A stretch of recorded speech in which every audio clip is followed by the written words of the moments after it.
किसी भी तरीके की जो महिला है वो डिग्निटी जो है वो डिजर्व करती है। मेरे फेसबुक और इंस्टाग्राम अकाउंट का एक्सेस कई लोगों के पास है।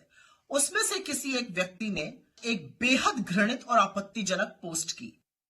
इधर कंगना रनौत पर मुतनाज़ा तबसरा मामले को अब वीमेन सेल नोटिस कर रही है और सुप्रिया श्रीनेत के खिलाफ बीजेपी इलेक्शन कमीशन से भी शिकायत कर चुकी है। इन सब के बीच हिमाचल प्रदेश की मंडी में सियासी बहरान बढ़ गया है।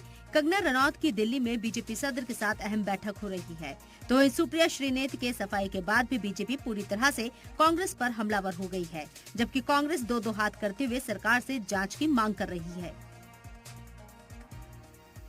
जो सोशल मीडिया की चेयरपर्सन है वो कह रही है उनके अकाउंट कई लोग डील करते हैं। वे बहुत साफ है कि कांग्रेस की जो बातें हैं, इनके अकाउंट्स कहां से डील होते हैं, ये देश को समझना चाहिए।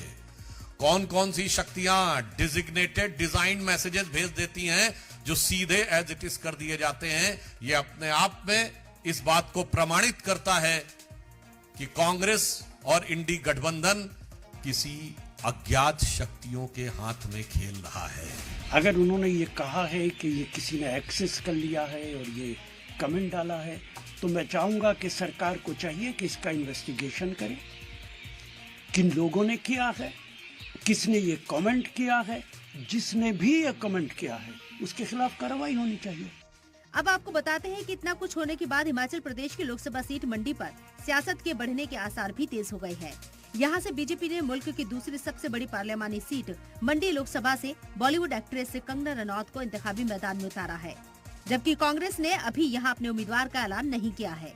वैसे बात कंगना की करें तो बीते साल ही बीजेपी के कौमी सदर जेपी नड्डा और कंगना के बीच मुलाकात हुई थी। कंगना के वालिद ने भी इशारा किया था कि वो इंतखाबी मैदान में उतर सकती हैं। आपको बता दें कि कंगना मंडी जिला के भामला की रहने वाली हैं, लेकिन मंडी लोकसभा सीट कांग्रेस का गढ़ माना जाता रहा है।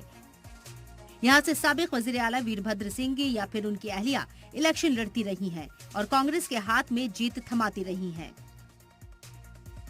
हालांकि 2014 में मोदी लहर में यहाँ बीजेपी ने कांग्रेस के हाथ से जीत छीनकर कमल खिलाने में कामयाबी हासिल की और बीजेपी के रामस्वरूप शर्मा ने इस सीट पर कब्जा जमाया था।